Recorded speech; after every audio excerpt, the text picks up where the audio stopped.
नमस्कार. महाराष्ट्रातील तमाम अंगणवाडी सेविका आणि मदतनीसताईंना गुरुजन चॅनलचा सप्रेम नमस्कार आहे. बहिणींनो, उन्हाळ्याच्या सुट्ट्या कॅन्सल होणार आहेत का? उन्हाळ्याच्या सुट्ट्यामध्ये अंगणवाडी सेविकाताई आणि मदतनीसताईंना नेमकं कोणतं काम लागणार आहे? आणि जर समजा सुट्ट्यांमध्ये अंगणवाडी सेविकाताई आणि मदतनीसताईंना काम लागलं तर त्याचा मोबदला अर्थात मानधन मिळणार आहे का? किंवा प्रोत्साहन भत्ता त्याचा मिळणार आहे का? याबद्दल आपण या व्हिडिओच्या माध्यमातून सविस्तर माहिती जाणून घेण्याचा प्रयत्न करणार आहोत. बहिणींनो, बघा, सध्या जी आपल्याला माहिती मिळत आहे त्यानुसार असं लक्षात आलेलं आहे की अंगणवाडी सेविकाताई आणि मदतनीसताई यांची उन्हाळी सुट्टी ही जवळपास रद्द होणार आहे.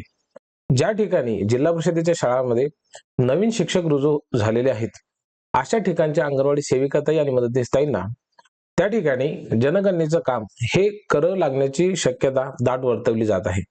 आणि जर समजा अंगणवाडी सेविकाताई आणि मदतनीसताई यांची जर ड्युटी या कामी लागली तर त्यांना मानधन सुद्धा मिळणार आहे, त्या कामाचा भत्ता सुद्धा त्या ठिकाणी निश्चितच मिळणार आहे. आता ही माहिती जवळपास कन्फर्म झाल्यासारखीच आहे, कारण की तुम्हा सर्वांना माहिती आहे 2021 मध्ये जनगणना होणं अपेक्षित होती भारताची, परंतु त्यावेळेला कोरोनासारखी अत्यंत मोठी महाबिमारी आली आणि त्यामुळे भारताची जनगणना करण्याचं काम हे पुढे टाकण्यात आलेलं होतं. आता ही जनगणना या वर्षीच्या उन्हाळ्यामध्ये अर्थातच मे किंवा जून महिन्यामध्ये उन्हाळ्यात 2026 मध्ये होण्याची शक्यता आहे.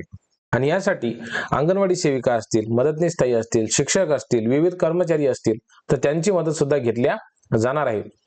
त्यामुळे ही गोष्ट तर कन्फर्म आहे की आता उन्हाळ्याची जी सुट्टी आहे तर ती रद्द होणार आहे. यासाठी मोबदला सुद्धा 100% मिळणार आहे.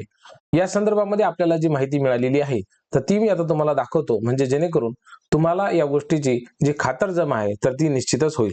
बघा, संघटनेच्या माध्यमातून अंगणवाडी एकजूट संघटनेच्या माध्यमातून म्हणजे अंगणवाडी मदतनीसताई असतील, त्याच्यानंतर सेविकाताई असतील, त्यांची एकजूट संघटना ज्यांनी स्थापन केली अशा जयश्रीताईंनी, आपल्या हक्काच्या जयश्रीताईंनी एक व्हिडिओ पब्लिश केलेला आहे.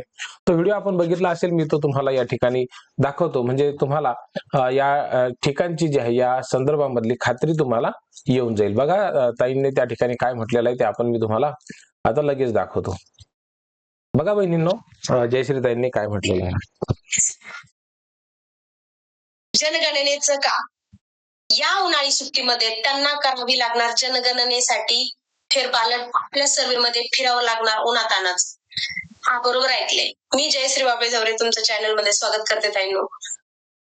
आता ऐकल्याप्रमाणे अंगणवाडी सेविकांना या उन्हाळी सुट्टीमध्ये जनगणनेचं काम लावण्यात येत आहे. जिथे आपण उन्हाळी सुट्टीसाठी मंत्रालयापर्यंत पाठपुरावा करत आहोत, त्याच उन्हाळी सुट्टीमध्ये काही जिल्ह्यामध्ये तर अशा पद्धतीने जयश्रीताईंनी त्या ठिकाणी व्हिडिओ टाकलेला आहे आणि त्याबद्दलची सविस्तर माहिती जी आहे तर ती दिलेली आहे. ती आपण पुन्हा ऐकूयात. परंतु 19 सीएल 19 रजा ह्या तुम्हाला तुमच्या वर्षभरातील एकूण सीएल मध्ये कन्वर्ट होणार आहे. आणि तुम्ही वर्षातील 365 दिवसापैकी ह्या 19 सीएल कधीही उपभोगू शकता. ही एक आनंदाची बातमी आहे. त्यामुळे जनगणनेसाठी तुम्ही तयार आहात का? आणि जनगणनेचं काम तुम्हाला करणं योग्य वाटतं का? ते सांख्यिकी विभागाने आपल्यावर लादावं का? आणि ते करण्याची तुमची तयारी आहे का? आपल्याला या व्हिडिओ मधून नक्की कमेंट करून सांगा की तुम्हाला काय वाटतं. तर जयश्रीताईंनी या ठिकाणी ही माहिती दिलेली आहे. आता म्हणजे ही आपल्याला अनेक युट्यूब चॅनल्स आहेत, बरोबर आहे की नाही, परंतु त्यामध्ये एक विश्वसनीय माहिती देणारं ताईंचं चॅनल आहे आणि त्यावरती आपण सगळेजणी हे तुम्ही सातत्याने विश्वास ठेवत आलेले आहात. आणि आम्हाला सुद्धा ज्यावेळेला जयश्रीताईंचा हा व्हिडिओ बघण्यात आला तर याची आपण खातरजमा केली आणि निश्चितच अंगणवाडी सेविकाताईंची जी नियुक्ती आहे तर या ठिकाणी अशा पद्धतीने होऊ शकते.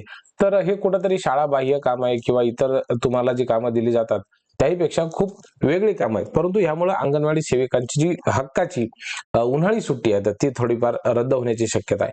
तुम्हाला माहिती असेल, जिल्हा परिषद शाळांना जे शिक्षक आहेत त्यांना सुद्धा मुख्यालयीच राहण्यासंदर्भामध्ये हे सांगितलेलं होतं की तुम्ही मुख्यालयीच थांबा, इतर कुठेही जाऊ नका.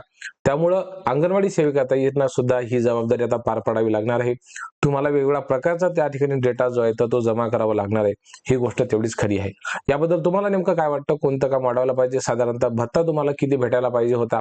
हे काम एक्सेस आहे का? तुमच्या हक्काची उन्हाळी सुट्टी जाते याबद्दल तुम्हाला काय म्हणायचं आहे? परंतु शासनीय जबाबदारी ती 100% आपल्याला पार पाडणं अपेक्षित आहे. ती आपली जबाबदारी आहे. ती निश्चितच तुम्ही सगळ्याजणी मिळून चांगल्या पद्धतीने पार पाडाल याच्यामध्ये काहीही शंका नाहीये. किती मोबदला मिळावा हे आम्हाला तुम्ही कमेंट करून नक्की कळवा बहिणींनो. खूप खूप धन्यवाद. काळजी घ्या. आपण हा व्हिडिओ या ठिकाणी थांबूयात.